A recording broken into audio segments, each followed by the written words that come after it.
104.9 XFM, Ricky Gervais, Steve Merchant, Karl Pilkington's pressing the buttons.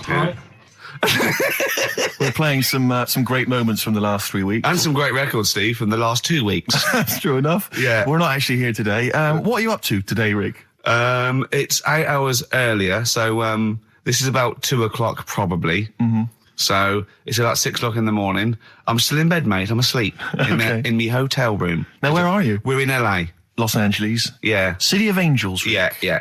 City of Angels. Yeah. And so that's what we're doing. We're doing stuff like that. That's why we're not here. We're not here next week either. So next week is the best of this week. All right, so here's the first bit. Can I tell you one of the best presents I ever had? Cool. Without doubt, all I ever wanted was a go-kart. This is true. I was like sort of 5, 6, 7. And I eventually, for Christmas, I wasn't sort of spoiled in the sense that I got pocket money, but I always got what I wanted at Christmas eventually. Because, working class mothers, they'd get it out the catalogue and pay for it for the rest of the year. So I always got, I had really, as many presents as anyone else. And I got this go-kart. It was a little red go-kart and it was a pedal one. And I'd run home from school and I'd be in it and I'd get up and down the garden for hours. I had to come in for my tea and this was fantastic. And this went on for like weeks and weeks and went through the summer. The next start, it was fantastic go-kart. I'd show off. And then one day I came home and I went, it was always at the back of the shed, sort of up against the shed. And I went in, I couldn't see it. And so I went to the back door. My mum was sort of like washing up with that. And I went, where's my go-kart? I thought it hasn't been nicked. She went, your dad swapped it. Your dad swapped it? Yeah. I went, he what? And I was going to be brave. And I went, he what? She went, he swapped it for a wheelbarrow. And I could see she didn't approve of this. And she was thinking, I'm going to tell him and then I'm going to, have this out. And I went, right. She went, it's your wheelbarrow. And I went to the back of the shed and there was this wheelbarrow. He swapped it with a bloke called Jimmy Dublin, who he worked with. Jimmy Dublin? Yeah, I don't know. I think he was a respectable member of the community. He was fine. It was his lively. No, I think he was an Irish gentleman. And that's why he surprised me. That's why I don't know what his real name was. And I think my dad must have been drunk and he went, I want to get my son a go-kart. And my dad went, my kid's got one. He's probably had it for a year. He's probably bored with it. Yeah. And he said, I'll give you this wheelbarrow. And I went to this wheelbarrow and it was caked in concrete. I could hardly lift it. I just nicked off a building site, obviously. And I'd be there for hours trying to push this wheelbarrow up and down the garden, right? And it was okay though, because I was going on holiday soon. And I 7 years running, went to Bognor Regis, a place called Riverside, because some woman around the way had a caravan that we got free for a week. And it was great. Just wonderful. And I used to go there with my mum and my nan. Oh, party time. Yeah, the age of 7 to sort of no, it was good because when you're a kid and you wake up in a strange place, it sort of seems weird. You wake up at 3 o'clock in the morning hearing your gran pissing in an iron bucket, and We've all been there. You get disorientated. Anyway, and I went on there, and I met a little friend who was about my age. We were both sort of like, and he'd hired a go-kart. He had this great go-kart, and he came down to my caravan, and I went, I've got a go-kart. And I remember my mum opening the window of the caravan and going, don't lie. That's so evil. And I went, I had a go-kart. Wow. Yeah.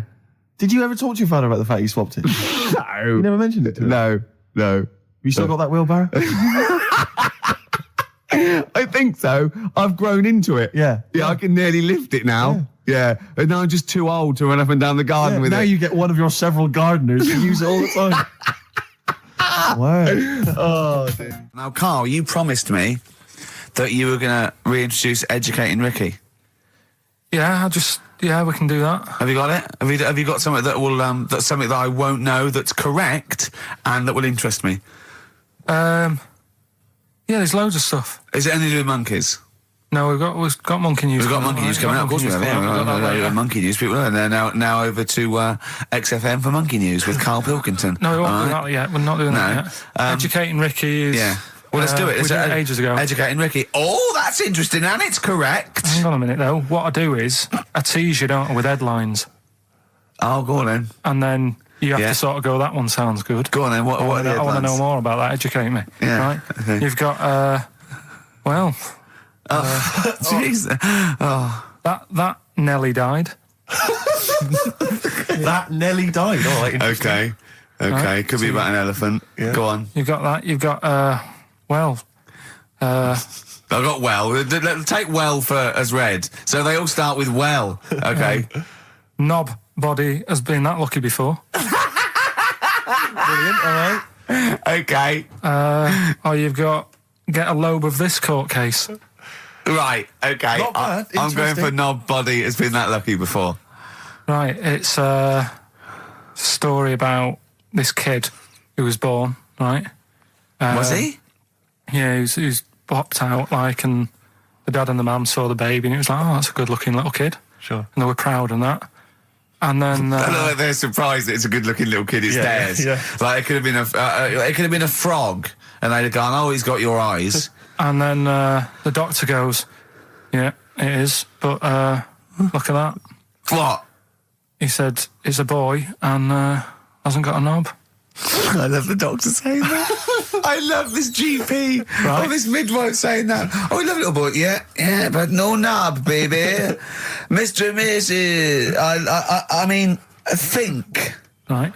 No, but I'm speeding it up a bit. All right, come on. So the baby's Right, so the born. baby's like that, and the doctor says that, and the woman's like, oh, it's our first as well, and stuff, right? She's really gutted. She's What's the second going to be like? So, Go ahead. so the Just a knob. doctor says, you know, We'll call it Karl. All right, go on. Right, go on. so the doctor says, well, I'll leave it with you for a bit, get used to the idea, right? As opposed to throwing it away. So he wanders off. Yeah. He comes back with a smile on his face, right? Found the knob. So the mum and dad are like, what are you smiling about? He said, you're not going to believe this. Baby's just been born. It's got 2. Right? You can have one of them. And they did a little operation. Where did you get this information from? That's in a book. What book? Is it the a same joke as the book that you carry round with you? No. With the woman with 3 legs, the juggler with 9 arms, and the bloke who found shagging a chicken under a rock. Is it in that book? Weird though, isn't it? Well, it's not true. It is true. What, in the same hospital, there was a baby born without a knob. Luckily, Karl. It happened. You swear to God you're not making The this up. doctor making it came up, back honest to God. smiling because you won't believe it. There's a baby there with an excess of a knob. It happened, honestly. I'm not, all these things are not made up, the educating stuff. That's why I do it, innit? Teaching you stuff, always teaching you stuff. Get enough. that! I was All right, like, if anyone can confirm the baby with no knob, they're the going to baby with confirm it 2, because they're going to go to the same dubious website that Karl got it from. I always try to be level-headed and reasonable in these situations. And it's you always ignore it. Guatemala or Mexico. Rodriguez was born without a knob. Luckily, baby next door and was one 2 knobs. What a load of shite. Play a record. I should just confirm that we've had a number of emails that say the baby born without a knob and then having one transplanted from a baby that luckily enough had 2 knobs is apparently true. Right, Yeah, there you no, go. listen. So- I don't question that you that? could be born with a deformity and get someone's, fingers, knobs. What I'm saying is, it didn't happen with the doctor goes, I'll leave with it. I don't believe it. That baby's got 2 knobs. Exactly. What a coincidence. I bet that little bit of information isn't in there, is it? Sure. That he went out the door, I'm going to get a coffee, came back, bloody hell, hold on, no, there's an extra knob. I found an extra knob. We could put that knob on there. Perfect. I think that my new TV is too big, Rick. I said that I know, when he I don't know bought what it. I was thinking. But I can't believe it. He talked about this buying it. He's got a bit of cash now, of course. And what is it? 42 inches? 42-inch plasma screen. What did it cost you? $3 grand or Oh, something? don't tell me. That's Wow, gross. it's 3.5 ridiculous. grand. $3.5 grand. Big spender. Of course, it's too big. Well, I can't get far enough back in my room, in my living room for it. You're meant to be, I think, 4 times the screen size away from it Really? to get out from the air. So that's 4 times 42 inches. You're meant to be sitting away from it, which is impossible. Yeah. Well, I'll have to just get friendly with the neighbours. Yeah, watch it through a hatch. If that's the case, though, aren't you better off just getting a portable? What? I don't understand that rule. What are you saying? Well, you're meant to be 4 times the screen size away from the TV. But then what's the point in having a big telly if you've got to keep moving further back? Get a portable. And sit right next to it. Do see your point. Why do people go to the cinema then? Did you see films that are out yet? Fair enough, he's got you there. Done. I'd tell you this, though. I had it delivered, and are you supposed to tip delivery men? Of course you are. I don't know. You see, I've never had anything delivered before. I've never spent that much money. Not if it's a courier with an envelope, but if it's a bloke who's struggled up the stairs, two fat blokes with a fridge, then give him a $5 for a drink. But the problem was, I didn't realise, and I was thinking to myself, I wonder if I've got to tip him. And the guy was leaving, and my mobile phone went off in my pocket, and I reached in to get it. He put his hand out, thinking it was going to tip. I went, it's just my phone.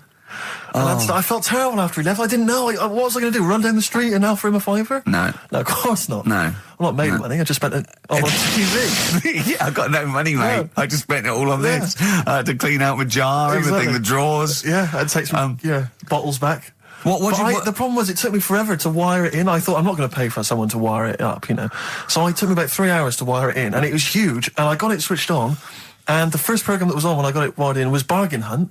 I'll tell you this, David Dickinson's tan almost took me eyeballs out. It was incredible. It was like X-rays. It was extraordinary. So close. I know, a huge plasma screen with this orange thing coming out, and he keeps turning to the camera, doesn't he? Just to get you. Yeah, he turns away. You get a bit closer. They go, "What's he doing?" He just turns around, takes the cornea off. What do you think, Bargain Hunters? Bargain Hunters. Oh dear, that's why I'd buy a plasma screen to watch Bargain Hunt. I mean, it's ludicrous. This is the problem, is because what do you watch? I mean, have you watched anything that's been worth having? The only thing I've watched really worth watching. 24. Well, 24 works great, but also films. Obviously, that's the main reason I bought it, because films just look amazing on there. Yeah, DVD on the plasma screen.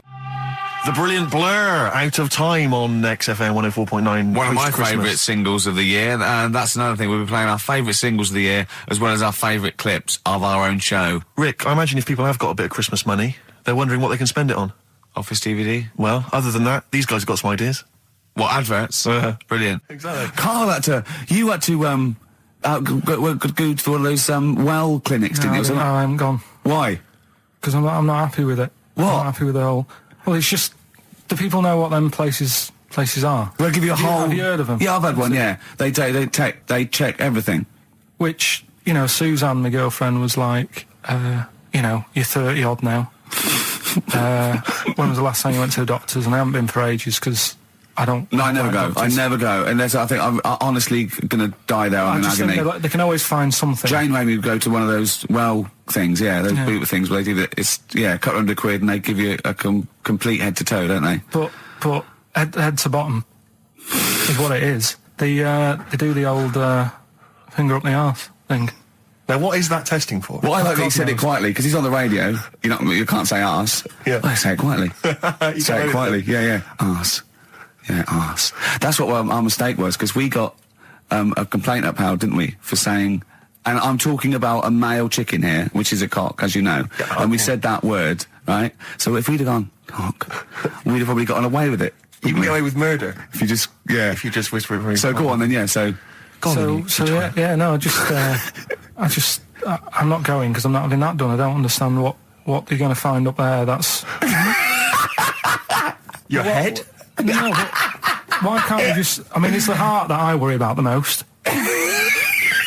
Do you mean that in a kind of romantic sense? No, I mean if they'd have to have a long finger, wouldn't they, to check that out? They go, "Is something wrong with your left ventricle?" Yeah. Now, this thing about the doctors, they hold your testicles and they make you cough. Yeah, they don't hold the testicles anymore. They just put it sort of like by the side of them. And what's that testing for? I don't know. I think it's something to do with if you got something wrong with your diaphragm or something like that. You can't do it when they press there. I don't know. It shows them something. So it's not doctors having a quick feel. Right, so you can. Well, that's good, because do you remember when Karl said he's going to die of cancer? And I said, why? He said, I don't check my balls. I said, why? He said, I don't like the feel. So they feel it for you. They feel them for you, and you can just relax, shut your eyes, and think of England. But don't mess with them. What do you mean? You can do more damage messing about with them. Just leave them. And there's two anyway. You can afford to lose one. Yeah, I don't think that's the point. I think the point is it sort of spreads, doesn't it? You've got to check the... I mean, I'm not saying, if don't do it, because they spend a lot of money saying to people, have a quick feel if you've got the time, what have you. But I don't worry about it. Leave it alone. Why, out of interest, why do doctors stick fingers up your arse? Check the prostate. Check the prostate? Yeah, because if it's swollen, it can lead to all sorts of problems. Again, they're not having a laugh, Karl. They're not going, hang on, look at this bald little mank fella. But there's no nice way. I'll feel his balls, stick a finger up his arse and send him home. 300 quid, please, on you go. What about me art? It's fine. And they're all laughing. Roger, Jeff, stand behind that two-way mirror. yeah. What's this? I'm not going anyway. So. Really, you're not going because you don't want... No, I'm not happy with that. It doesn't even matter. It's not the fact he's a stranger. If it was someone who I knew, it'd be just as bad. That'd be worse! Imagine that! At a dinner party. Oh, God. Oh, look, hello, Roger and Selena. Do you mind... Roger, do you mind... Would you allow any of the celebrity doctors to do it, though? Dr. Dre? Any of those? Doctor Who? I just don't understand in this day and age. Would you allow Christopher Eccleston to stick his big northern finger up Do you want a song on anyway? But I still call Karl every day anyway. Oh, sure. Today I called him a couple of days ago. Of course you did. And I went, it was the weekend, I went, what are you doing? He went, oh, just in Regent's Park and that. I went, what are you doing? He said, just going for... He went, oh, Jesus. I went, what? He went, a caterpillar just fell out of the sky. I went, what? He went, a caterpillar just fell out of the sky. God, it's there, it's wriggling around. I went, sure a bird didn't just drop it? He looked up and went, oh yeah. It was a bird. Of course he did. Yeah. For a moment, he thought caterpillars were raining from the sky. I thought I was in Chicken Licking. Yeah. Unbelievable. Why did you think a caterpillar had fallen out of the sky? I don't know, it just startled me a bit. I love Karl being startled. I like the idea of him straight on the phone to Trevor McDonald. Look, Trevor, there's caterpillars, insects falling out of the sky. They're falling out of the sky now. Put it on the news, quick. Are you sure there wasn't a bird? Oh, there was a bird. Yeah, sorry, Trev. Bye. But it was after, like, I hung up the phone and that from you. I sort of sat there for a bit watching it.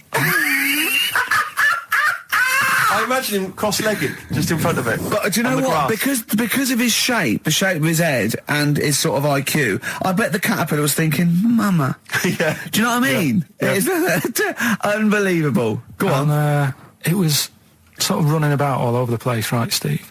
So the caterpillars have loads of feet and that, don't they? Wow! Well, they have 6 legs. They're actually a larva of an insect, so they have 6 legs. But they have little sucker things to hold on to the back of cabbages and that. No, they've got more than that. I'll tell you, they have got 6 true legs. Trust me. Trust me, I'm a scientist. And you were thinking what, Karl? Well, but they've got little pods. They've got little pseudo pod legs and little suckers. Yeah. But it was running about like everywhere, right? Mental, but sort of running off to the left, and then it sort of went back to where it was. Then back, went right and what have you. And I'm just thinking, whoever gave them the legs, right?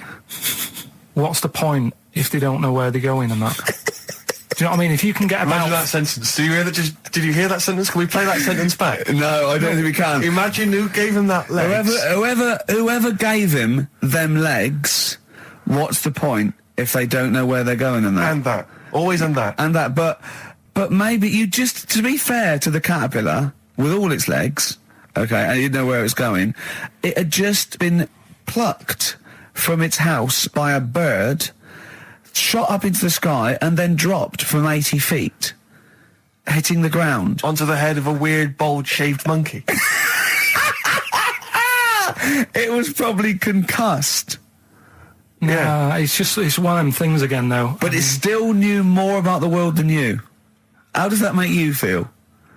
I just think it's a waste of time having all them feet. It's the same thing with the... Now it's got feet now. It has a nightmare buying shoes, doesn't it? You know, you just mentioned there about sort of no knickers and that. Is this going to be your Auntie Nora? No. Right. It's just, like the last flat that I lived in, I always had a good view across the road and I could see, it was the hairy... There was the hairy Chinese not hairy Chinese kid. He was just a Chinese kid, actually. Yeah. Because that's rare, isn't it? Hairy Chinese kids are very rare, isn't it? Yeah. There's only one official sighting, isn't there? In one of those shit little magazines that you buy. And there was the old woman who didn't move. She was just sat there reading a book all the time. Who we think possibly died and no one came round for weeks, But and now I've moved, right? And it was quiet for a bit. I always look at what view I'm getting, right? Looks across and it was just sort of empty, sort of flats ready for people to move in and that, right? Anyway, people are in there now, right? And they've put all the furniture in, but I haven't put any curtains up. Oh. Right. So anyway, I'm sort of washing up, just having a look out the window. Yeah. Right. Girl sort of wandering about, knickers on, right? With no knickers on? You mean No naked? knickers. Well, she had a bra on. Right, okay. But, She was no probably knickers. looking for a knickers. So I thought, and I don't know how long I was looking. No. right? But anyway, she looks across. Oh, God. I think she spotted me. Yeah. I think, oh, God. I felt really bad. Yeah. I said to Suzanne... Sorry, is this some sort of Peeping Tom confession? No idea. Well, it's not... That's the thing, though. Peepington. If I was peeping, she was peeping as well, because she was looking over. Works both ways, doesn't it? Yeah, but yeah, all she could see of you was your bald head. Yeah. No, but And your this hands is it. moving as you were washing up. And some white-looking substance frothing up. Particularly stubborn stain on this glass. Yeah. Oh, God. Imagine that. Imagine if she looked across. I'm assuming your sink is lower than the window. But didn't she just cover up or something? Or she looked back and go, oh, you're looking at me funny? Well, the thing I did... What? I thought, just sort of drop me boxer shorts. Because I What? thought... Well, Suzanne said, what are you doing? What are you talking about? What are you talking about? No, just so they can see me cheeks of me. What are you talking about?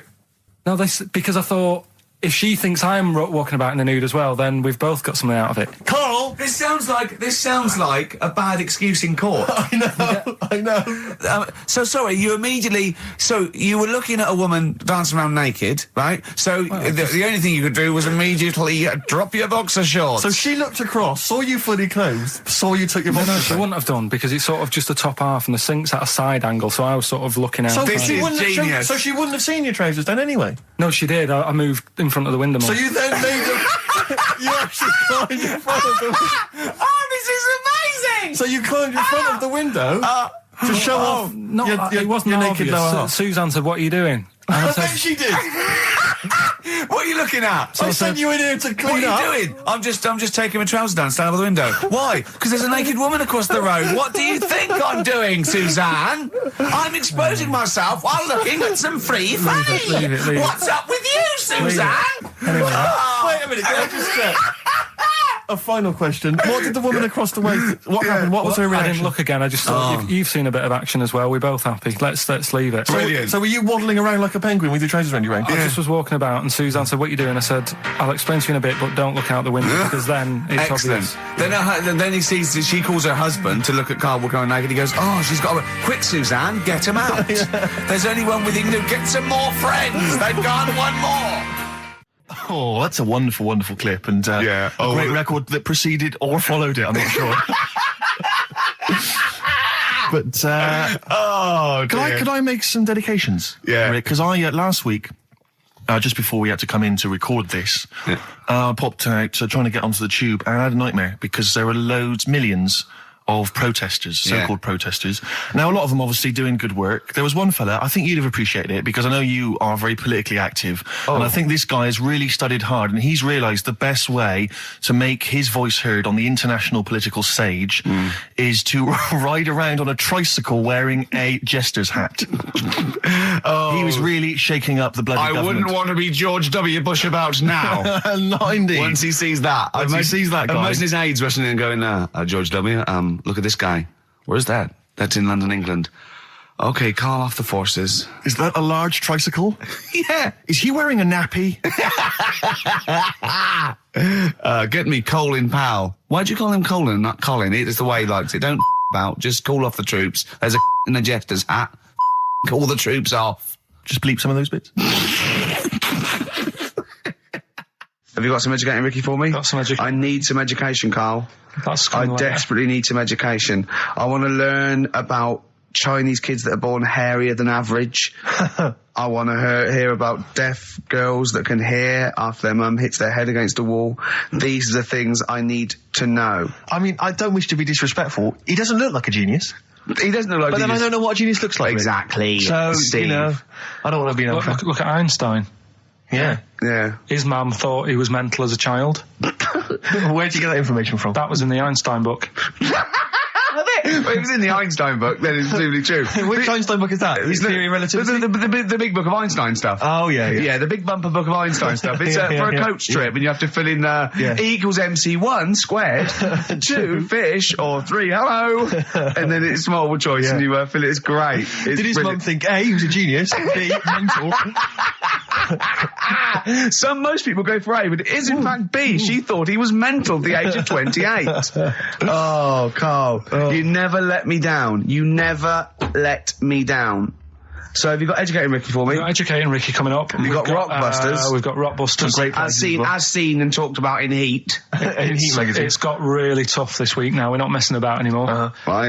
Got some good prizes. Absolutely, yeah, we'll talk about those later. Because, I mean, was it last week that you had the classic? Was it, I can't remember, I'm paraphrasing, Carl, apologies. Something like, I'm here in Texas, I've fallen in a puddle, and my knee has got wet. Yeah.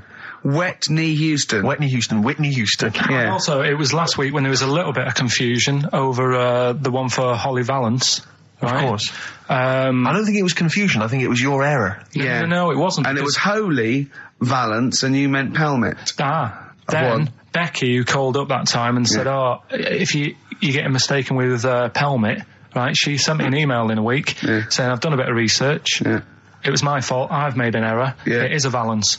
Okay. And I know about Valances. As I told you last week, at the very end, my auntie loves them. Yeah. Right? She makes them. She started off just like putting them on top of the sort of window around the curtain. And then she thought, I can do more with this. Yeah. And she had a little coffee table that had magazines underneath. And she said, I'm sick of seeing them magazines when I'm sat down. She sounds like a Pilkington. So... I'm sick of seeing them magazines when I sit down. So she put a Valance around the table. Yeah. She just got Valances around everything now. Yeah. Then, next step, she tapes everything. She never actually watches telly. She tapes it all because she gets sick of listening to the adverts and that. Yeah. So she tapes everything. So she's got loads of videotapes and that. And the video used to get on her nerves. When she was watching a film, she'd see the clock changing. Oh. And it distract her from the film. So she put a Valance around that. Yeah. That's genius. Yeah. So, that is or is it mental? Only Mrs. Einstein can tell. I don't know. She's even made a little Jack Russell look like a hovercraft. Yeah. He's great. So everything's got a Valance. If you go round and you stand still for too long, the chances are you get a Valance around your head. Yeah. This is this is Auntie who? Auntie Nora. And this is the one that farted for 5 minutes. She did. Lest our listeners forget. Lest we farted forget. for 5 minutes, called his mum, saying I'm farting, 2 minutes into the fart. She said about 2.5 minutes in. Yeah. Just like, for example, that's why your balls are on the outside. Because the cells have to be a certain temperature to survive. I don't know if it's the sperm or Sertoli cells, but they have to be a couple of degrees below body temperature. Otherwise, they'd be in a nice cage and we wouldn't get kicked in the nads.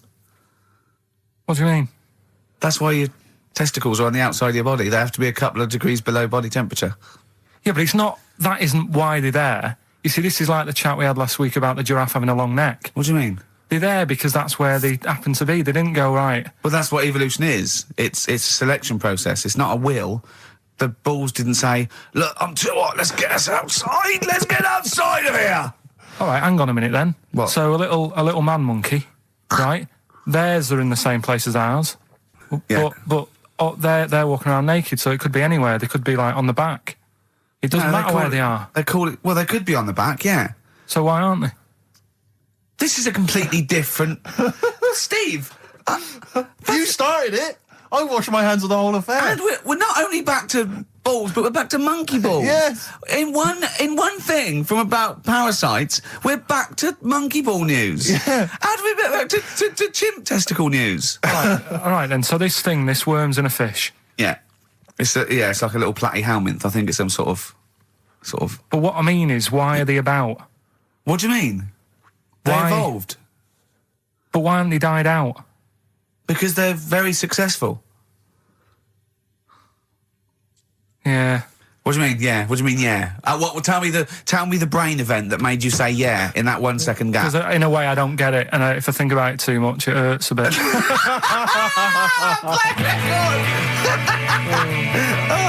They've just been around for years, Carl. Yeah. Like Cliff Richard or something like that. Yeah. Carl's look at him. Carl looks at you like a cat. Yeah. Whenever we leave him behind, if we don't talk like straight at him and let him see our lips moving, and it's monosyllabic and very look, he's lost in that conversation there. He just drifted off, didn't you, Carl? No, I just was also thinking on animals and that. Something else I was going to use. Go on. Was This isn't a radio show, is it? I just suddenly caught myself. This is nothing. I told you that before. It's been bad today.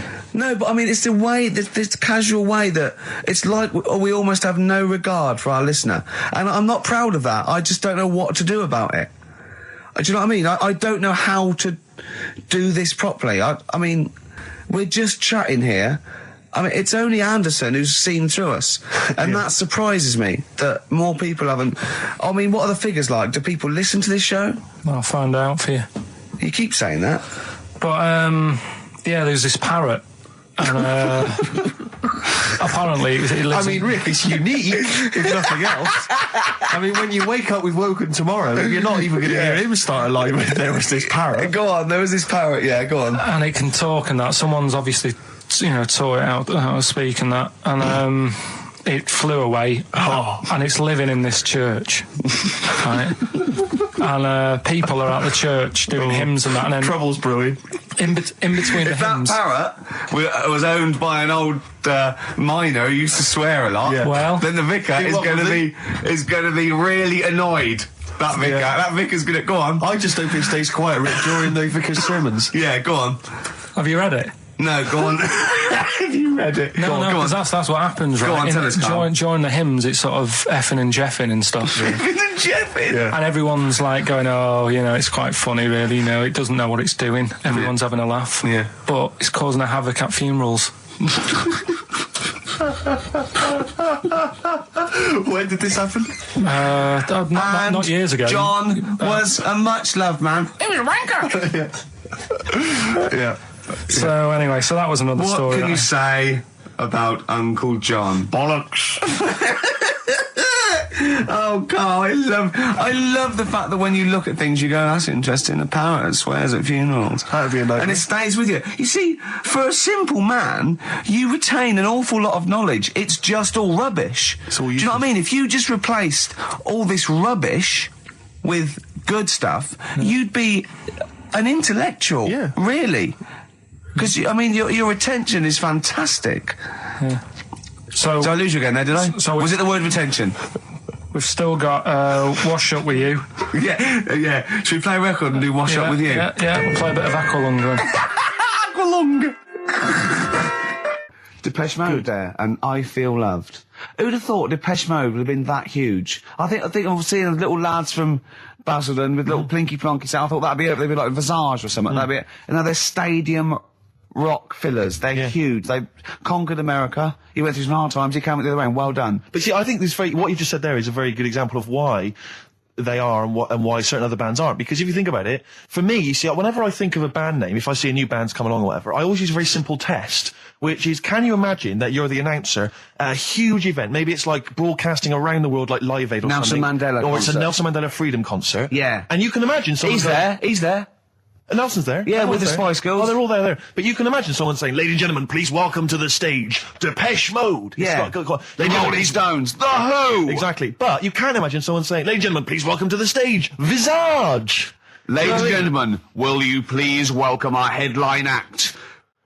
Welcome Idlewild! Exactly. Ladies and gentlemen, please welcome to the stage, Ned's Atomic Dustbin. It doesn't...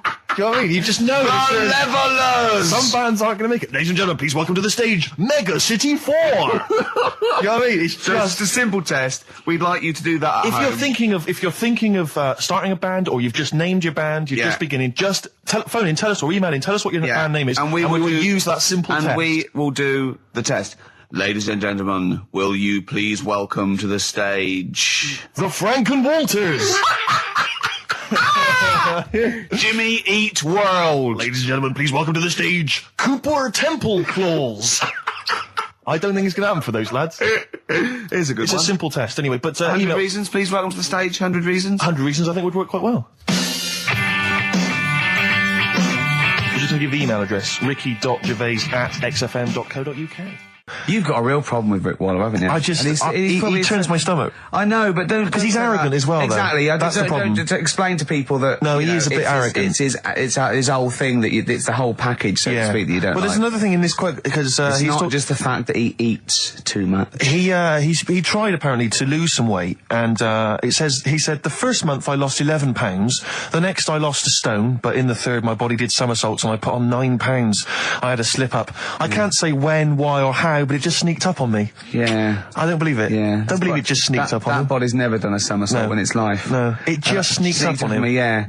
It was the cakes again. Yeah. It was the same old cakes as before. It was exactly the same problem. Sleep eating. Yeah. It's called. It was the KFC bucket again. It was the family-sized KFC bucket for breakfast. Dear. Poor man. The other thing is that I don't think that's a very good shock tactic for a doctor to tell a 20-something, well, to be honest, you've got 20 years to live. Yeah. That's not, you know, and when I was 20, the thought of dying at 40 was fine. Yeah. I didn't want to live to 40. I just thought, oh, what can you do when you're 40? Yeah. Just laying around doing nothing. Eating cheese.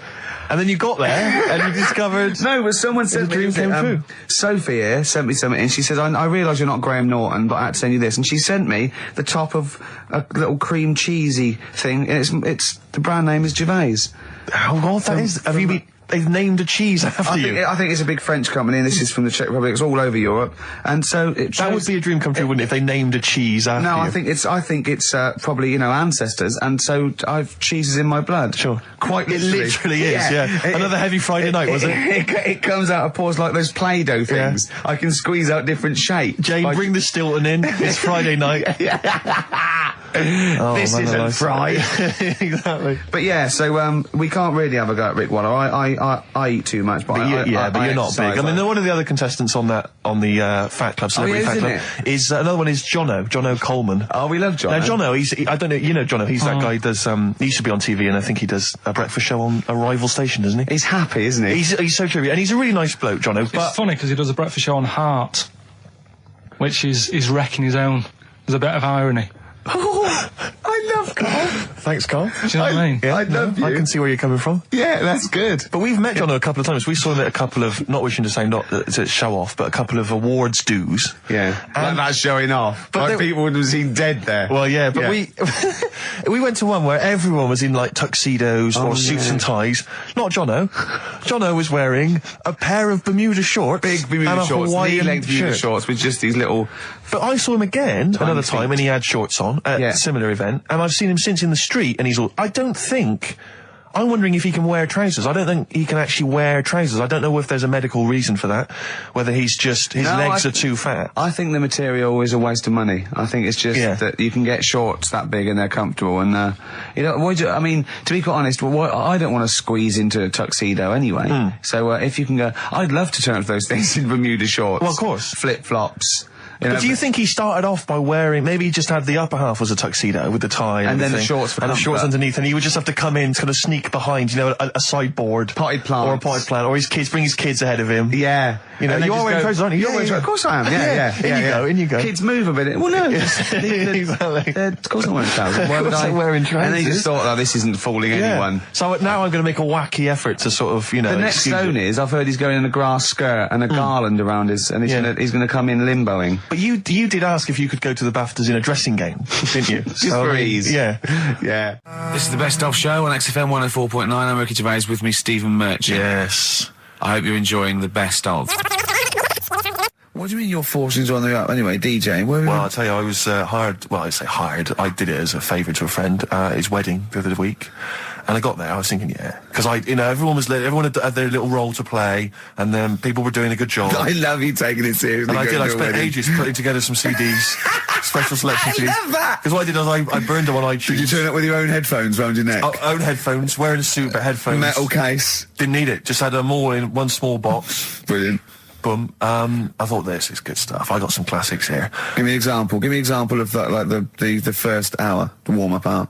Rick, I'm coming straight in with Frankie Valli, Oh What a Night. Brilliant track. I mean, when those beats start at the beginning, who's not getting on the dance floor?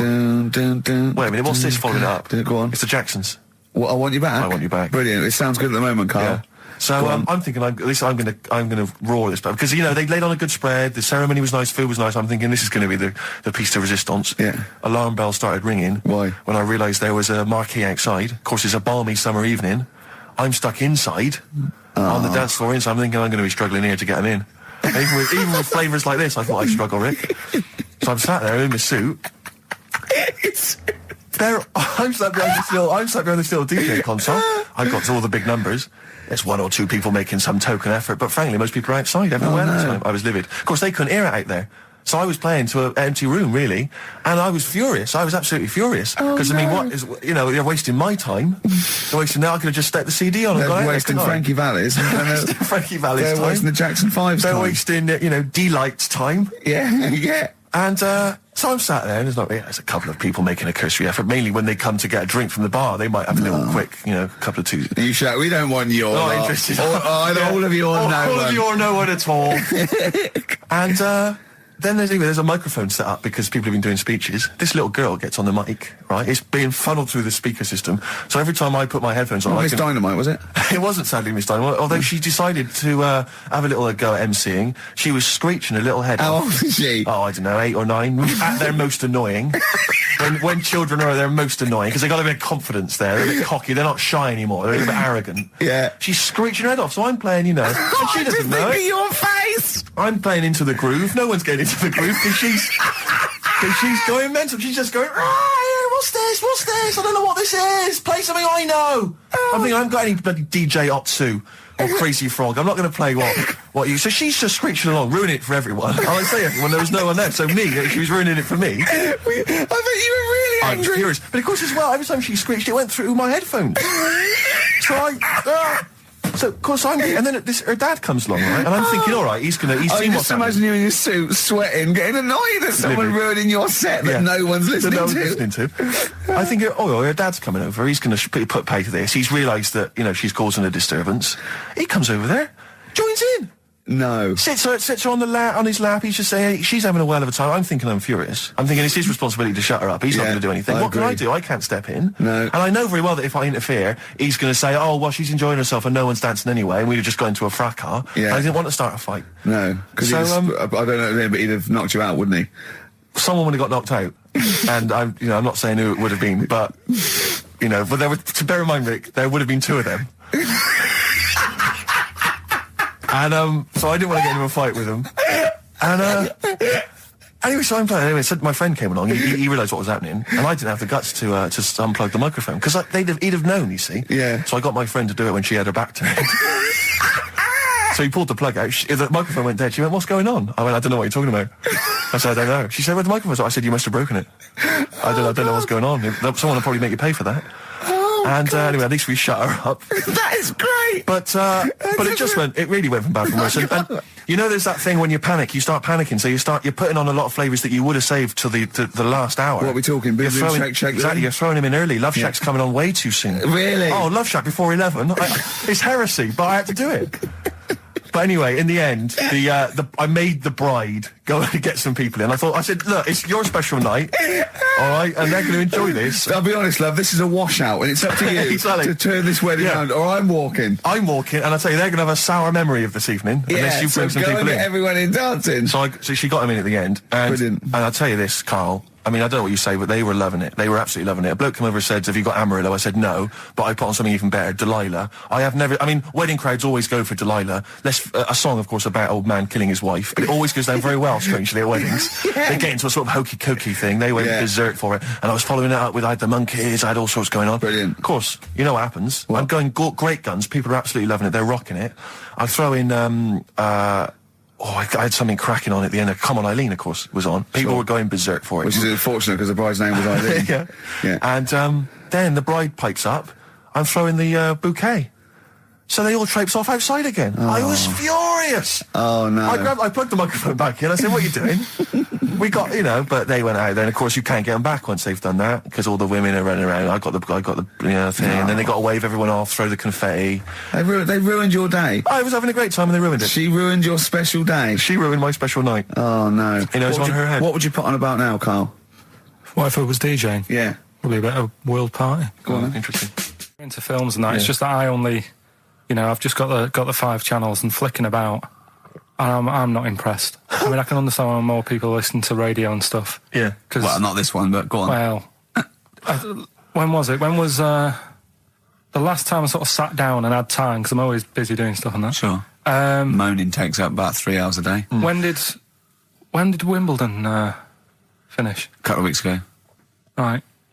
Found myself sat there, right? I'm not having a go. I know we've stopped Cheeky Freak of the Week and all that, right? So I'm not going to be having a go. Christ, I sat there. I'm scared.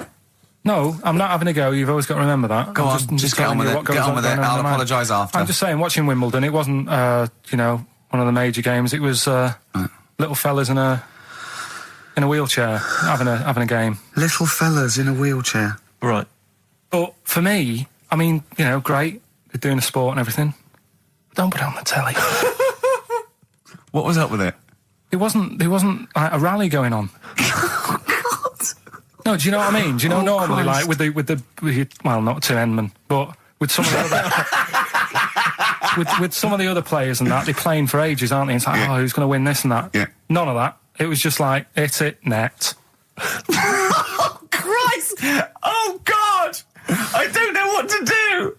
And people were like sat there watching it as well when they've got other games going on in there. That's what I couldn't understand. If you've paid your money to get God. in, Yeah. I mean, like I say, good on them if they. Do you know what I mean? But it would have been. I And don't they know. all start first in the marathon. I just thought it would have, give them a game of swing ball or something. Yeah. You know what I mean? No, yeah, I understand. Oh, God. Yeah. There's never anything on. XFM in the community. Let's play a tune. Ricky Gervais, Ricky.Gervais. Don't put my name to this last link. Don't put my name to this last link. Ricky.Gervais, xfm.co.uk. Magic, Virgin, if you're listening, we are available probably sooner than we thought. Oasis and Songbird. It's a nice little ditty It's all right, yeah. of a It's not Saturday. too bad. Yes, thank you. XFM 104.9, Ricky Gervais, Steve Merchant, Karl Pilkington. I think we should go straight into it, Karl. I think we should do the competition. There's Karl in the corner. It seems a little premature. Doesn't it? Do you reckon? Yeah, I Do you think reckon so. it's so Yeah, good? it's We should exactly. tease it out of them. Well, it's a big thing. It's just that I've got absolutely nothing to say. Sure. I haven't really. Well, I mean, like often I know you all have spoken to Karl in the week. This week, for some reason, I've been speaking to him. Oh, right. I spoke briefly to him about Michael Jackson and the documentary. Yeah. Now, of course, I thought that was extraordinary. Amazing, and I asked amazing Karl's piece of opinion. work. Yeah. And he didn't mention to me the fact that Michael Jackson likes to climb up in trees. No. He didn't mention anything about his bizarre relationship with children. He didn't mention anything about his obsessive billionaire spending sprees. Right. He didn't mention anything about the mannequins he has in his thing, or the fact that he drives around his sort of 7 hotel suites in Las Vegas in a little kind of old people's scooter. The only thing of note for Karl was he said to me, "Did you notice how big his hands are?" I'll tell you what, though, I did. What? Yeah, how you look at the man's got like a face that he's had reconstructed. Well, I can't know. say that. It's libelous. Yeah, But, no, he hasn't. He's got an odd he's had two nose face. jobs. Yeah, And you're but- looking at his hands. But I think it's because you look at him and he looks a bit like there's a bit of androgyny there, but it's sort of like it is quite a petite sort of old lady's face in a way. But then you see these labourers' hands come out. That's always the way with a tranny, isn't it? You know what I mean? Well, you can't accuse him of being a tranny. No, he's not. No, he's not. What are you saying? No, I know He's he's not. got enough issues. Now you're accusing him of being a I tranny. like him. I thought he came out that brilliant. I thought it was really. I really felt sorry for him. No, I think he cleared up a few things as far as I'm concerned. I thought it was a fascinating piece of work, but I did like the shopping spree. That was great. Extraordinary, 'cause he's just got going such around bad just taste. pointing. I know it was bad taste, wasn't it? It was like one of those bizarre shops. You know what I mean? There's anything sort of a gift shop, but they're trying to make it look like Ming. But And it's sprayed gold. If he'd been living in a trailer park, he'd have been ordering, one of those porcelain dolls dressed like a Harley Davidson I know, bike yeah. rider, or an Elvis commemorative plate. It was the kind of billionaire equivalent of that. But the hands were a giveaway. It's the same as those sort of What do you mean the hands transvestites. were a Well, giveaway? it's like you get What's it about his hands? I didn't Well, even see his you know when you hands. get like a cab driver or something, right? And he decides to turn transvestite about 60, and he goes on Kilroy. Do you know what I mean? Right. That way, he got a twin set of pearls, and he goes, "I've never felt so comfortable." But his hands are still big. He's got a little wig, and he's got the lipstick on, and he's with his teenage kids who are going, "Kill me." Do you think But he's it's been having surgery on his hands to make them larger? bigger? Yeah. Was that why he was wearing that glove through most of the Exactly, because but I think he wants to be a goalkeeper. Right. And they said, well, you can't, Michael. You got to big hands. It would help him climb the trees. It's right, yeah. And he can play tennis now without a racket. Yeah. So what did you make of it, Karl? Were you intrigued? The Michael Jackson thing. It's it was all right. It's the best of. You've been voting in all week, sending your emails. So here's the clips that you wanted. All right, so here's the first bit. Where are you going, Lanzarote? Yeah, Where's that? don't know. Suzanne sorted it out. I said, Lanzarote. I said, is that Africa or is it Spain or Portugal? Just took you. I don't know. do you mean, don't know? I goes, well, what's the currency? He went, don't know. I said, Suzanne booked this one, did she? Yeah. I thought, where is it? Is Lanzarote African or? Foreign. Somewhere foreign. I was looking last night, and doesn't look that good. Like one of the highlights of the things it says you've got to do is go and have. Apparently, they've got restaurants in caves, and that's like one of the things they say you must do. So, if that's a highlight, do you know what I mean? Right. So I'll do that. Go and see what that's like. Yeah. When you're on the beach, Karl, do you wear the very, very tight Speedos?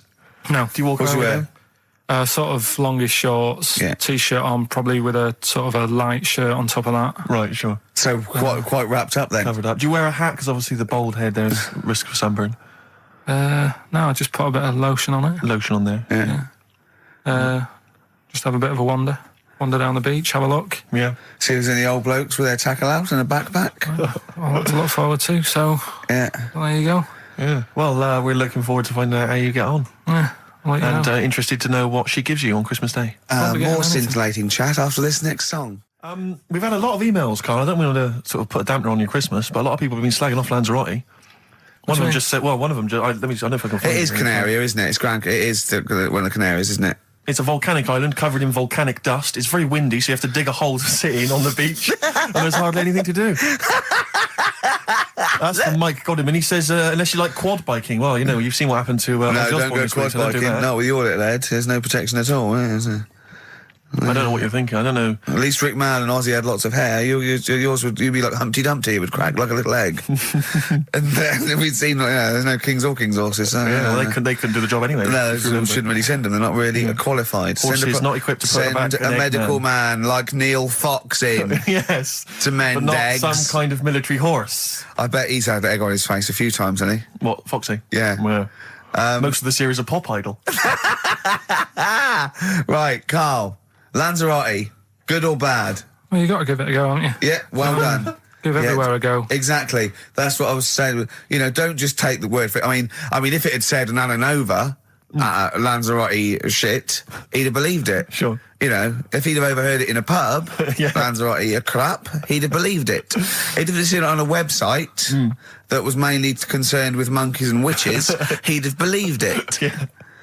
As it is. Everybody raves about New York, and when I went there, I thought it was rubbish. Well, you're an idiot then, because that is possibly though, the isn't it? greatest city in the world, Subjective. along with London.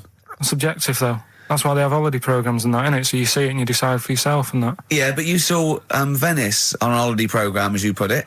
You went there and you went, it was rubbish, full of black bin liners. Well, it is. Right. Didn't they show them? It stunk. Didn't Judith Chalmers say that? Oh, it stinks here and there's loads of rubbish everywhere. No, she didn't. Did she mention that? Oh, that's what I mean. So it depends what you want from holiday, doesn't it? Well, yeah. But So, you're an idiot if you don't like New York, so next. Anyway, come on, break up, guys. Kiss and make up. Well, the general public are getting involved with Karl's holiday, and I mean, this has been a damning report on Lanzarote. There's not been a positive word written about Lanzarote so far. Wow. It's volcanic, there's no natural water supply. Apparently, there's no natural water supply. It's You all have to sit in a imported. hole. What do you think of this, Karl? What do you think of the people that want you to know that you're going to a rubbish place when you can't change it? What do you think of that? rubbish though, will it? What do you mean? Be all right. What do you mean it'll be right? Because I'm going to go there thinking, oh, there's no water and that, and there will be water. No, they didn't say there's no water. What did they say then? There's no natural water supply. Whatever. I'm not bothered. Doesn't bother me. All right. I'm going to have a good time and that. What are you going to do? What do you plan to do? Got a book. What book you got? Rich Hall book. I'm just going to read that. Brilliant. And the weather's better than here, isn't it? What's the matter? What's the Well, matter with I've got Karl? something to cheer him up. Someone's emailed in, Emma's emailed in, she said that for those that know, those in the know, they referred to Lanzarote as Lanzagrotte. Brilliant. He's a bit fed up. He's got 2 CDs for Christmas from a company that's he's been with for 6 years. He's a little bit grumpy about having to answer the phones. He wouldn't go and make Steve another cup of tea immediately. Selfish. Yeah. Karl, what are you thinking? Nothing. Go on, what were you doing? Come on, Karl, you're getting paid for this. Project. Out. We'll take one of those CDs away. All right. Man grows penis on his arm. I mean, why I've people never are understood constantly losing their penises around the world, I've no idea. But why I on didn't the realise it arm? was a bit. What do you there was mean, such why an on the arm? epidemic. It's just a graft, isn't it? Yeah, but put it on like your buttock or your side. Not you can't wear a short sleeve shirt. Why do they've done that before? I don't understand it. Why not just graph it onto the side of your leg or something where it's high up, close to where it should be? I don't know. To get it used to the environment, like when you were like released a duck into the wild. I've never understood that. If there's a doctor, again, we had a doctor last time. If there's someone who can let us know why they put it on the arm. So they can keep an eye on it, presumably. He's not going to work with this knob on his arm. He's probably in a hospital bed and under examination. Right. So what do you think? They pop the knob on the arm, say, come back in 3 weeks. What do you do, by the way? I'm a mechanic. Keep the long sleeve shirt, because the blokes go, why have you got a knob on your arm, mate? What are you talking about? He doesn't go back to normal as a teacher. Sir, what is it? What is it, Simpkins? You got a knob on your arm. No, don't worry about that. Do your maths. What do you think this bloke's walking around with a big knob coming out of his arm? Why on the arm? So they can keep an eye on it. So it's not But if he's in bed, just get him to not put any undies on or whatever and just have a little sly look at how it's going. Even in hospital, if you're in a shared, little hospital room, people going, oh, I've had heart problems, what's your problem? He's there with his arm out. He's got his knob out. Yeah, but I don't think it counts as indecent exposure when they're grafting a knob on your arm, sticking that up the bed. Imagine if he's driving, he's just got it out the window. People driving by. Yeah. The fact that at the end Is that bloke giving me the finger? At the end of the man grows penis on his arm story, it says, a Moscow surgeon said the man will be able to have sex in a few months. He said, women will never suspect. But what kind of a doctor talks like that? Yeah. I'll tell you, it's his cock now, seriously. The birds will never know. He'll be able to go berserk. Yeah, They'll never realise we grew it on his arm. That is unbelievable. Will he have a little scar on his arm, do you think? Yeah, I don't get it. Like I say, 83936 if there's a doctor out there. Or indeed, if you've ever grown Or a tailor. Making you a shirt. What side do you wear your cock on, sir? It's on my left arm. There's only one bird that has a penis. It's not a joke. No, it's not a joke. It's not a joke. This is a genuine trivia question. I'd say... I think I've seen one on this. Is it an ostrich?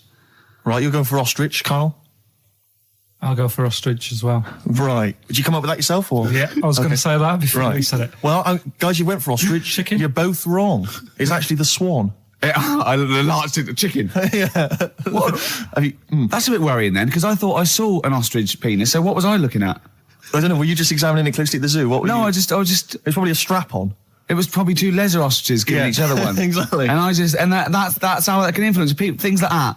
Dirty, filthy leather ostriches can confuse a child if he's at the zoo and he doesn't know. A swan's got... That's really annoying. I'd never give a swan a knob. It's the little puffiest of all birds, isn't it? Yeah. Oh, I'm protected by the queen. But I need a knob. If I had to give a knob to any bird, Good question. I wish I'd posed that myself. If you could give a knob to any bird, what would it be? Phone in. Vulture.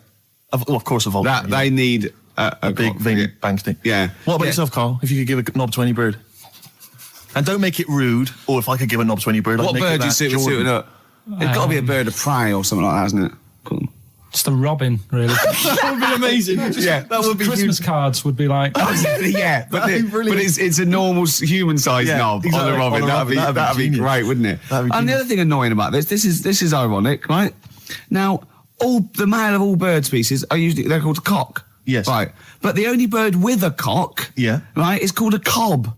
Is that what a swan's called? Yeah, they're cob and pen. They're not cock and hen. That's annoying. And he isn't a cock, but he's got a cock. Yeah. Quick query there, Rick. Go on. When you said then cock, presumably you meant male bird the first time you said it. Yeah. The second time you said it, you said cock. Did you mean the penis? Well, you're showing off the whole farce of radio broadcasting. Because you're not really allowed to say cock. No, exactly, no. One cock would cause great offence. Yeah. The other cock's fine. Exactly. It's weird, isn't it? It is strange. It is strange. So, I mean, if I said now to you, I like cocks. Yeah. Meaning birds. Yeah, that's that'd fine. be fine. Yeah. But if I meant penises, it would be a problem. If you like cocks and it was right. That would be... Karl, do you like cocks? Do you like cocks? No. Right, okay, that's fine. I was asking if you like... No, I like, Yeah. Well, I'm a big fan of tits. The small birds that come down and peck at you. Yeah. Yeah, you like tits and cocks. There's nothing. Tits and cocks, There's nothing wrong with. with There's nothing. Carl, don't worry. There's nothing wrong with saying tits and cocks. When I said tits, I meant the little birds. Yeah, And when I said down. cocks, I mean the big birds. Yeah. Do you know when? Go on. No. It's just that it's when you talk like tits. Yeah. You know, at the milk. Do you? They. I like the fact they flutter away when they hear the milkman coming. Oh, come on. So when What? What are you talking about? What are you talking about? No, when the milkman's coming, when he's walking up. Okay, 104.9, Ricky Gervais, Steve Merchant. We're not actually here. It's the best of. I feel drained today. Do you? Go on. This is the strangest radio show in the world. Yeah. Isn't it? Yeah. Because well, we can do that. We can talk about this and go, Phil Drain today. Just like he's not. Like, no one's listening. Because that's the sort of thing you say socially and no one listens. Like, just when you're watching up, I feel drained today. It's rhetorical. Yeah. You're not expecting anyone, not even your loved ones, to go, oh, really? They just go, that. But to do it live on air, no one's listening. What I mean is just give us a jingle. But the Exactly. But the truth is, the contempt we have for our poor listeners is the truth is, the unbelievable. listeners aren't listening, and we don't want to be here. So it really is one of the most pointless things ever. No, I would have been quite happy to do a full show. But you know but what? The flow of it's just. I mess. would love to listen to this back in 10 years. This actual show. Let's keep this forever. Let's keep this show forever. The show, we went early. We were bored. It was a day we're trying to save Africa, but we're a little bit annoyed that no one's listening. Yeah. Right. Right. Once and for all, the final monkey news of the year. Oh, go on. What were you going to say? No, I was just going to say, if you're not into the Live 8 and you're gay, you're not listening because you're on a walk. Right, okay. Right. Oh, chimpanzee that monkey news. Right. There's this card game going on, right? in the big hotel in Vegas. Right. The Luxor Hotel in Vegas. Yeah. It's a major card game. All the big players and that Sure. were involved. Right? They're all invited. Anyway, so they all meet up in this dark room at the back of the. Oh, there we go, dark room. At the back They didn't work. They didn't see the little 4-foot hairy fella. It was brilliant at poker. Like I say, it's a big game, and that everyone's been waiting for it. So it's played in the back room, not in the main entrance bit, right? So anyway, like I say, it's dark in there and what have you, and the players went in. There was already someone sat in there, right? Right. But they couldn't quite see Was he him. a short, hairy bloke with slightly longer arms than legs? Couldn't see him. Where his arms slightly longer than his legs? Couldn't see him with it being dark. Was he and what have you. holding his hand of cards with his feet? Anyway. So the cards were dealt, right? Cards were dealt, games going on. His cards with his feet. Game went on for hours, right? No one's listening. The terrible thing is that not even we're listening to Karl now. I know. Literally no one is listening to Karl. insulting. There was a lot of smoking going on. It's going on. A lot of eating and nuts going on. That was a bit weird because they don't normally get through as many, but for this night. So, come on, let's just play Bruce. Karl, let me ask you now. Karl, you will be a little bit unnerved about this. Have you seen the film Jurassic Park? Yeah. You know what happened there? Well, according to the Sun here, it says scientists are planning to clone mammoths for a theme park. Look at his face. Look at that. He looks like a dog caught in the headlights of a car. He's terrified. I love Karl. He sprung to attention there. Is that the best news you could have? Man moths.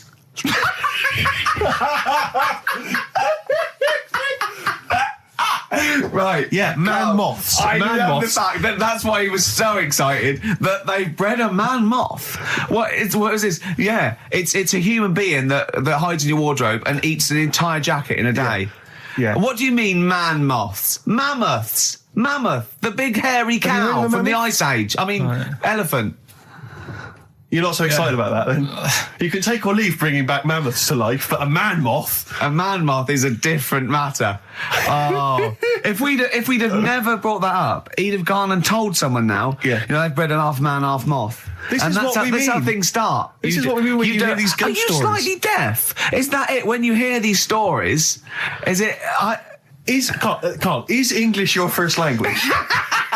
Are you actually foreign? Is that the thing? Yeah. Should we speak when we say slower? foreign, we mean not of this planet. Yeah. Should we speak slower? Would that be a help to you? No, go on. Next What do you one. make of that? Do you think that's good? The Do you think idea that's of good to bring back mammoths? prehistoric animals. These giant elephants. They're slow, aren't they? It's not as if they're going to like get out and run fast and they can't capture them. They'd probably be like offence, to be elephants, honest, aren't Carl. They'd probably be offence. they? No, but you're asking it as if like, oh, it could all go wrong, but it couldn't, could it?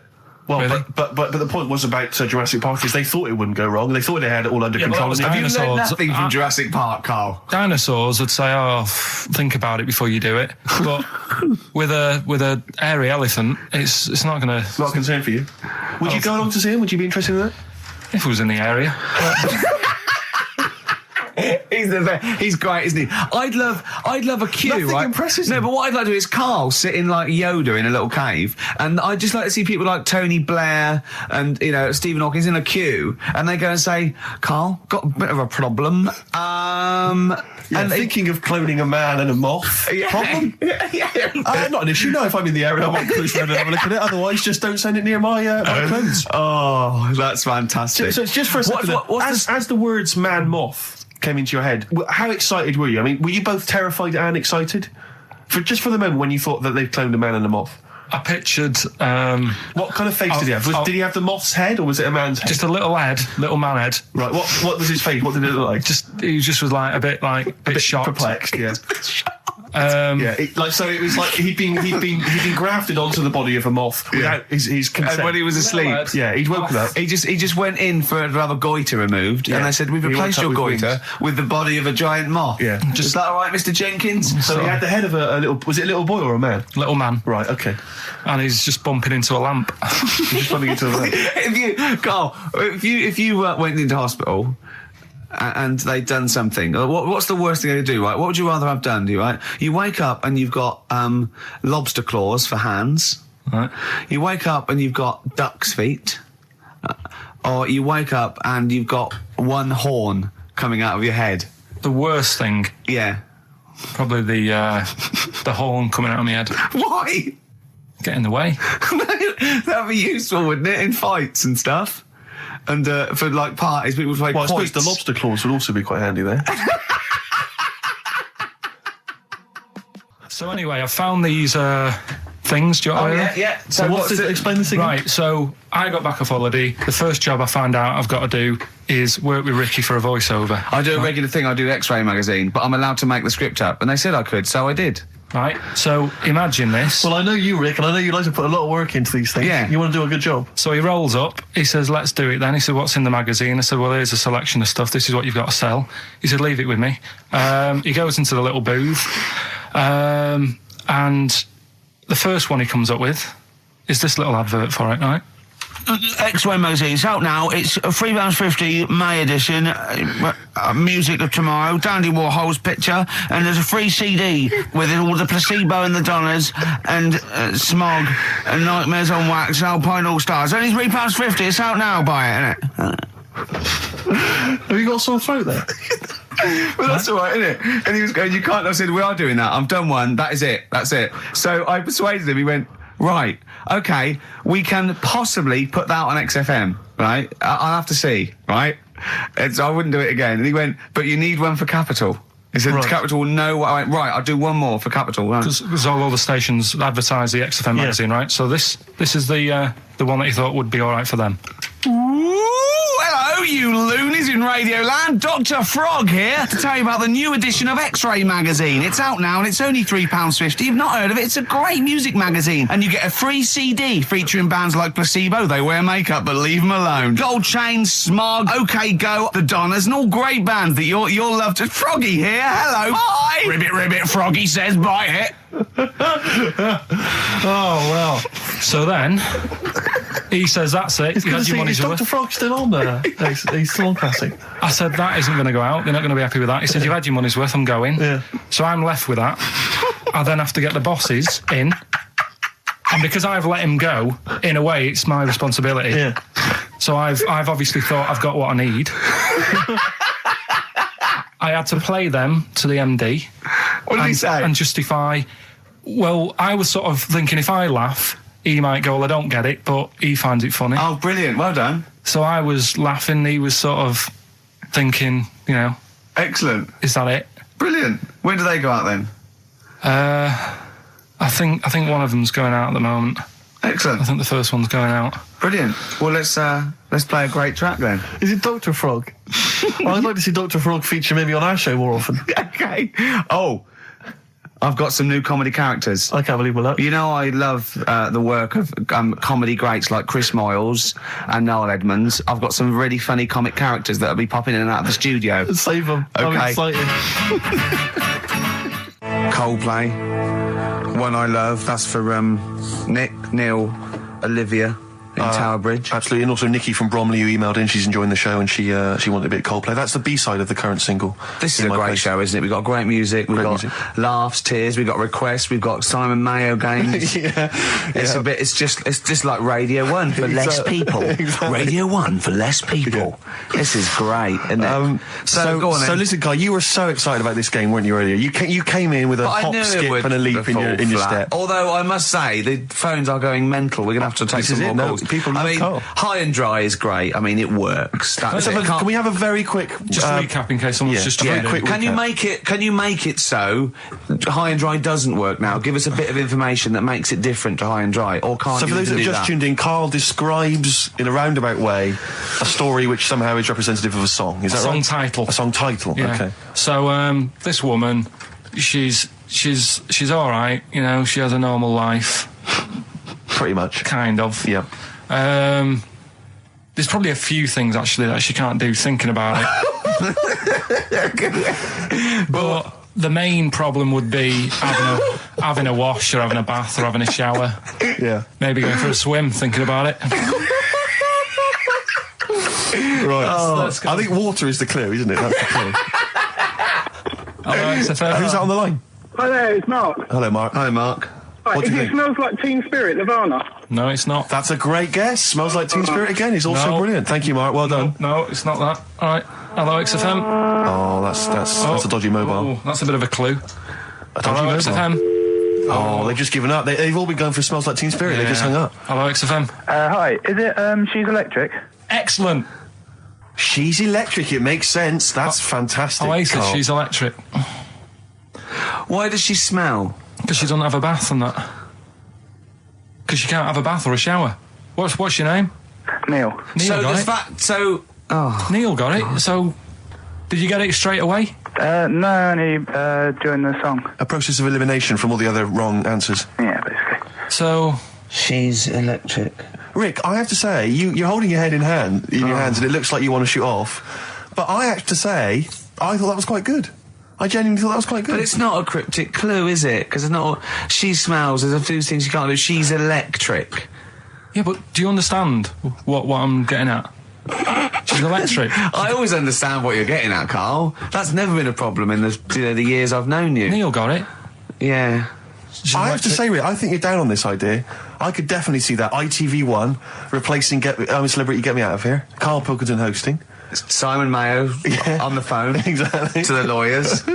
Well, Neil, there's no prizes or anything, but well done. Well done. That was well worth it. Right. Well, you go away with the award in the knowledge that you've beaten Karl. Yeah. You can secure the knowledge that you thought how Karl does. Absolutely. Well done, Neil. This is the Best Of Show on XFM 104.9. I'm Ricky Gervais, with me Stephen Merchant. Yes. I hope you're enjoying the Best Of. I'm amazed that these are the highlights and that we've strung it out this long, Rick. But the good thing about this is, we're not here, we recorded this a couple of weeks ago, just the links, right? This has taken us about 10 minutes for the whole show. We get paid the same. Why don't we do this every week? That's a great idea. High five. Right. Listen to this clip, it's brilliant. Karl, you're a second-time buyer, aren't you? But Yeah. Bought one in Manchester. Lost £7,000 on that one. well, don't buy in Manchester. No, it's a good flat. It's just it wasn't. I didn't buy it to sort of make money. I thought I was going to be living there like all my life, and then a job came up Brilliant. here, and it was like, oh, You bought your first flat in Manchester. You assumed you would be living there for the rest of your life. well, I wasn't in a rush. Get Play anywhere. record, you're an idiot. Hang on a minute. So have you got a property portfolio? Have you got the two houses now? No, I've got rid of that one. Oh, you sold that one? Got this at flat. £7,000 Got loss. this flat. I'll tell you something that is interesting. Hold on, though. What? £7,000 lost. And it's a flat in Manchester, but it could only cost about £8,000 anyway. Right, Steve, something they do now, right, they've got to do by law when you're buying, right? I was looking at one in London, right? It's haunted. They've got to tell you now. Right, don't talk shit. I'm telling you Play now. a record. I'm telling you now. Yeah. There's no such thing as ghosts. That is ridiculous if that appears on a legal document. Right, if there's anyone who sells flats and that, does that for a living. Yeah. Right, email in, because I'm telling you now, that is a fact. She sort of dropped it in. She said, I said, oh, you know, nice feel here. And she said, yeah, well, that'll be the ghost. Just dropped it in, that's all they've got to do. And then I was like, what? And they went, oh, yeah. That's what I've got to do, is it? So that's the legal thing. Did you drop it in? So in court you go, did you drop it in? Yeah, I dropped it in. Play a record, you're an idiot. I love the fact that in pole position, in positions 1 and 2 of his favourite films of all time, it's The Elephant Man and Cares. Yeah. That's brilliant. Yeah. Go on. All right. Am I leaving the mics open a bit when this is going out? or what? Yeah, let's have a listen. Yeah. All right. So don't talk then, right? Just put that hot dog down, Rick. And this is the bit in Kes where it's the teacher and he gets up and he has to Glover. talk. What's his name? Is it Brian Glover? No, it's What's the other teacher. The other one. Anyway. All right, go on. All right. So here we go. Things that had actually happened. I've got another one. What about you, Casper? Casper! All right. All right? All right. You haven't been listening to a word I've said, have you? Yeah, I heard some of it. Yeah, you Some of it? just. Stand up. Always somebody, isn't there, eh? Right, now you're going to tell us a story about yourself. What sort of story? I want you to think of an incident that happened to you sometime in the past that is true and that you think will interest the rest of the class. All right? All right. What about I work on a radio show at the weekend. Well, are you going to tell us about it? I'll just do. It's 2 hours, and it's with Ricky Gervais and Stephen Merchant, and just sort of play music and tell stories and stuff. What kind of stories? Well, whatever. Like last week, it was science. We were talking about this lad who was growing a knob on his arm. So it's weird. It's tricky, sir, because like with Ricky, he gets bored quick and he won't listen to the stories, and he'll start squeezing my head. All right. I'm not interested in what he does. That isn't normal, is it, sir? That. I mean, it sure is a bit gay. Is he? Just messes about, though. Do you know what I mean? I try and like come up with good stuff, like monkey news and like quizzes and stuff, but then he'll just, Ricky will just mess about. I mean, on Saturday he did it again. He squoze me head. How do you spell that? Squoze. S-Q. Oh, you're going to show it off the wall? This is a new word to me. Squoze is S-Q-U-O-Z-E. Right, now tell us what it is. It's when he gets me head and he puts one hand on the back of it, right? And he puts the other hand on the front of it and he just sort of swivels it. Swivel, right down the front. Oh, swivel's not it's spelled S-W-I-D. How many times a day? How many times a day does he swells it? It depends what time he gets in. If he gets in about 12:30, he could get a good 3 in. But I think, I don't really want to talk about. You've done enough, don't you? Well done, Billy. Big round of applause. That is the effort. Yeah. Wow. That's the best thing you've ever done, Karl. Right, here's the last clues of the year. You had, there's a load of letters there asking for advice. Put them on Claire's desk. Go that on, was no idea. F. That was for foreigner. For Rayner. I don't know what you mean. Claire Rayner. She took advice. She gave people advice. So that's a foreigner. That is shit. Right. I'm sorry. That might be Christmas. That is absolute A garbage. lot of people got the right answer. I know. Well, that annoys me even more. Number The 2. second one, ask your mum. Foreigner. Yeah. Foreigner. Second one, ask your mum if you should. That was S. That was Shalimar. Shalimar. Right? No, bizarrely, what was the clue there? Ask your mum if you should. No, we got a lot of people saying Smashing Pumpkins as the answer to that. But I don't know who's saying that today, Mum. Smashing Pumpkins. Merry Christmas, Mum. Smashing Thanks very pumpkins. much. Nice bollocks. Yeah, exactly. Oh, that's great. That's great. Right. Smashing pumpkins. Your dad bought them for me for Christmas. Yeah. And the last one, Lovely plums. What, my Victorians? Oh, God. right, we've got to wrap it up. Come on, then. A couple of people were arguing in the supermarket at the fruit and veg counter. That was B, that was banana drama. They were like having an argument. What do you mean banana drama? What, no, wait. What group is banana drama? What group is banana drama? So, You're a fool. You're a twat. Well, you say that, but you accuse Karl of that. You're also accusing lots of the listeners, including the winner, Nicola Rogers of London, and she wins those great prizes, and she got them bang on. So Banana drama. so can we finish there now? Yeah. Yeah, What do you mean? absolutely. What do you mean? Can we finish there now? Just play the ads and go. What? no, what are you talking about? We're going to play Jerry Chicken Wings and Rivers in your all day. Play that then. Goodness me, Karl, look at you. We haven't got time. Merry Christmas, Karl. Merry Christmas. Carl. Enjoy the show. Let's give him a little kiss. Oh, a little kiss. Oh, no, I with tongues, it's Christmas. Don't. Stop messing about. Get off! You don't talk to anyone, do you, in the week? You just hide in your little sound booth thing, and you really don't talk to anyone, do you? Much? Not really. No. I mean, you might call up. Yeah. But no, I keep myself to myself. Yeah. Then you don't get bogged down in the office politics and stuff. Yeah. Is there a lot of office politics here? I don't know. I don't get involved in it. Oh, yeah. Proved your point. So when we're away and we're like out of action, who, other than Suzanne, who will you talk to of the day? How will you get a sort of feedback from the world? How will you get sort of like input and... I always, if ever I've got like a question on anything, the internet's sat there and I can just go online and find out. The internet is good, It's brilliant. but it's not all verified. It's not all necessarily factually accurate. Anyone can put things onto the internet. It's it's freaks and things that put on Well, here's things one, right? like Here's one that I read in a week, right? Go on. About this woman. yeah. She was a bit of a punk, and to get her hair done like she wanted it, Super glue. right? No, she got lard. Apparently, it's a popular thing. You might know. Put lard on your head, Yeah. and you put it in the oven.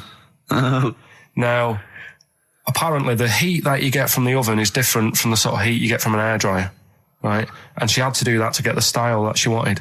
But anyway, she comes into some money or whatever, treats herself to a microwave, right? It's not true. Opens the Carl. door, jams the things, like the little catch, so the microwave works. She jams it with a screwdriver or a knife or something. Yeah. Puts the microwave on, sticks her head in, boils her brain. Don't be ridiculous. Right? Well, why is that ridiculous? Boils her brain. She boiled her brain. She boiled her brain. And this is what's good about the internet. I went straight from that, and there was a subject about brains. And do you know that Russell Crowe, when he dies, is given his brain to charity or something, some sort of some people who can do stuff with it. She gave hers to Pot Noodle. Vesta. Yeah. Oh, That's the boiling sort a of stuff. skull. Yeah. That's not true. It's not true, Karl. Just urban myths. Someone made it up. Yeah. For a laugh. They're just too convenient urban myths. Everyone's you can tell an urban myth's not true because it's always this happened to a mate of mine, and when you say what happened then, they go, don't know, that was it. Was that it? Was it? Someone boiled a brain and that was it. There was no more story. Well, Were there any dates, locations, times? I think it was in Belgium. You're listening to the best of basically Carl Pilkington. Well, listen, I'm a big fan of that TV show. It's on digital TV. A lot of people won't have it. But Inside the Actors Studio with James Lipton. Yeah. And he interviews lots of big Hollywood stars, and he always asks them these same questions at the end. Can I just run a few of them past you? Go on. Okay. So, if you could do any other profession other than the one you do now, what profession would you do? Can you just change that to apart from a paper round? Apart from a paper round. Oh. If you do any other okay. profession, Karl. And it doesn't matter about like. It doesn't matter if you've got the skills or anything. In an ideal world, if you had the ability. Well, I think I'm about to buy somewhere, so I reckon something, using tools and like doing a bit of plumbing and that.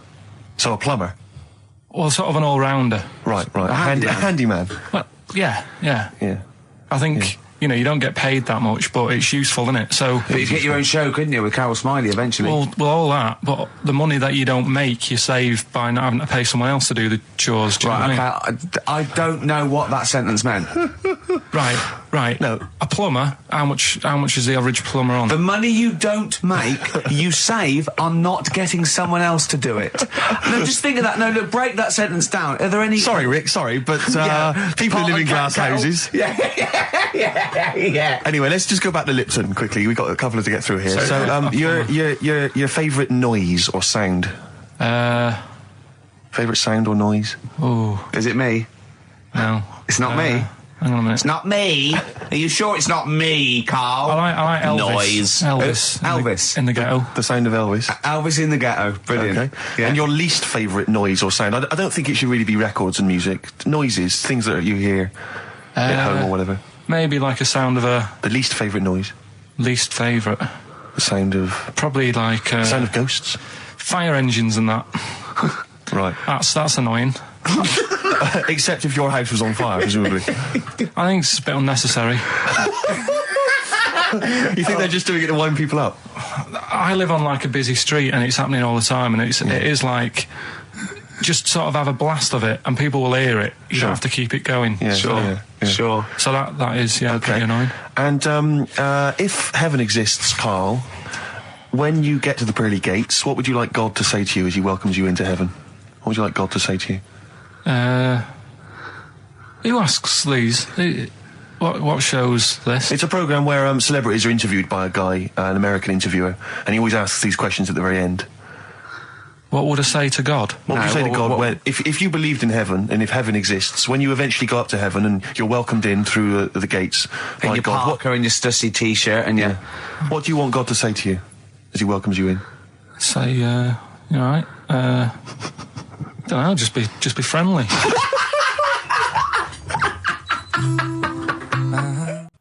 Right, okay. Are you in a film this week, Carl? We're doing that now? Yeah, go on.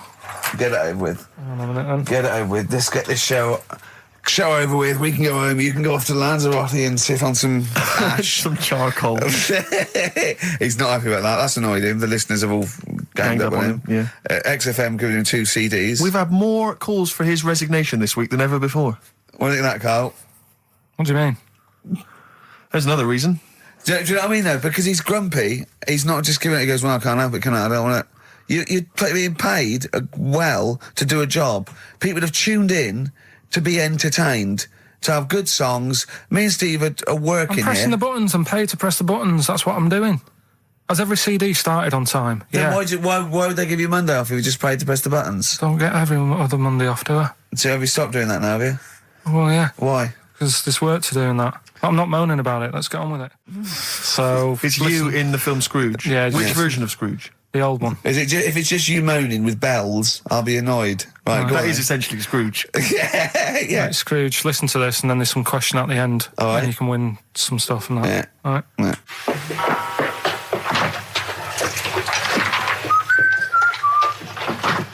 You're late. Only 20 minutes. What do you mean by coming in here at this time of day? I've just been doing some Christmas shopping, haven't I? Probably do some more shopping on Monday because it's my day off, isn't it? Yes, I know it is. You don't have to tell me. Do you want to see what I've bought Suzanne? No, thank you. I don't mind showing you. It's only a Christmas present, isn't it? Just bought some more condoms. Why? Well, I bought some last year. Got 2 boxes. They all got used, so... I'm very glad to hear it. How much do I pay you? Why are you asking? So the presents I buy has got nothing to do with what I earn. Like I say, if I won the lottery, I wouldn't go mental on her. Do you know what I mean? I probably wouldn't even tell her because I think she'd want to travel around the world and all that, and I'm not into that, to be honest, so I'd probably keep it quiet. Why? Well, once you've been around the world, where do you go next year? Each to their own, though, innit? You know what I mean? Well, what do you want? What for Christmas? Not that fussed, really. And you, it's just as well I'm not that fussed, because do you know I do some work at XFM? Do you know what they're giving me for Christmas present? Nothing. No, might as well have been nothing. 2 CDs. That's it. I was well fed up. I'm sure you were. They give you a list of about 30 albums and you get to pick 2 off the list. So I've gone for Kings of Leon album and the best of Bob Marley. Mr. Marley has been dead these 7 years. In fact, he died 7 years ago this very day. Did he? Do you know what sort of donuts Bob Marley likes? It's not my business.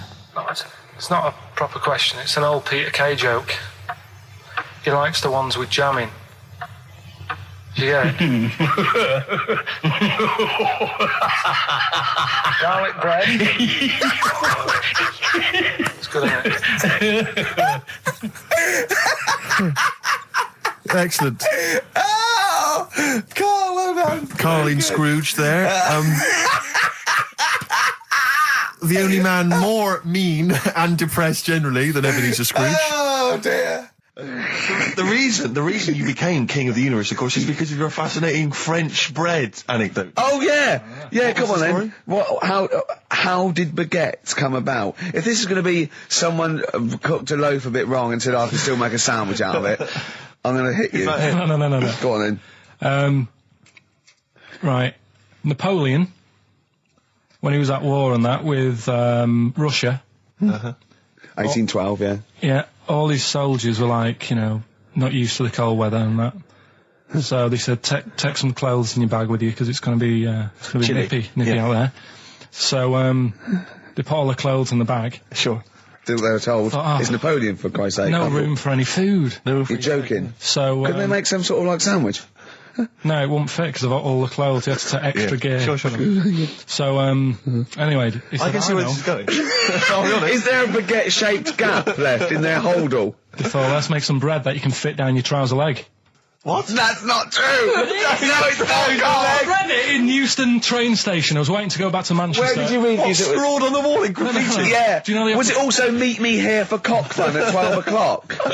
The Upper Cross Sandwich Shop, Euston Station. It's on the wall. What do you mean it's on the wall? Do you know it says, like, sail on at Dixon's, whatever? Yeah. Next to that, there was, like, a bit of information. Once you've read the stuff on Dixon's... I get information. There was a big thing about the history of the baguette. I read it and I thought, No, we got to make a sandwich we can spit down our trouser leg. But how can you march and fight with a huge piece of bread down your train? Although it would be intimidating. You see them coming, you go, sacre bleu, look at the size of them. They're big fellas. Well, blimey. I can't help but feel that could be a practical joke at your expense. Yeah. do that. Well, the Earl of Do you Sandwich... ever question anything you read? If it's printed up, is that, Yeah. like, fact for you then? Well, it's not funny. I mean, if they were trying to be funny, it's like... it's not, is it? So it's information. Have you heard us? Things sometimes want to be funny when they're not. That's exactly what happened with the sandwich. The Earl of Sandwich wanted something he could fit down his pants. And it was those triangle cut sandwiches wrapped in cling film were perfect. You might be right. You might be right. I am. Because the Cornish pasty, so they could drop it down the mine, isn't it? Is it? They wrapped it up they wrapped up like meat and vegetables in pastry, and they sort of crimped it, and it was like and they dropped it down the mine, so, yeah, that's how that came about. And bagels were originally made so that people could play hoopla, but then eat afterwards. I don't know if you're aware of that. That is true, Karl. Well, anyway. Call my bluff. Is that true? Yeah. They're all true. They're all true. Yeah. Tell your kids that when you have them. Yeah. You know, if they're still alive in a million years. Well, it might be true. Can someone confirm that baguette fact that it was so Napoleon could stick it down Not him. his trousers? Not him, his soldiers. His men. Yeah. Fascinating information. Fascinating bread information, Karl. Radiohead. Yeah, now this is my song for the lovers. It's a beautiful track. It's Let Down off OK Computer. It's one of my favourite Radiohead tracks. It's lovely. Right, set the tape going now if you want to tape these songs.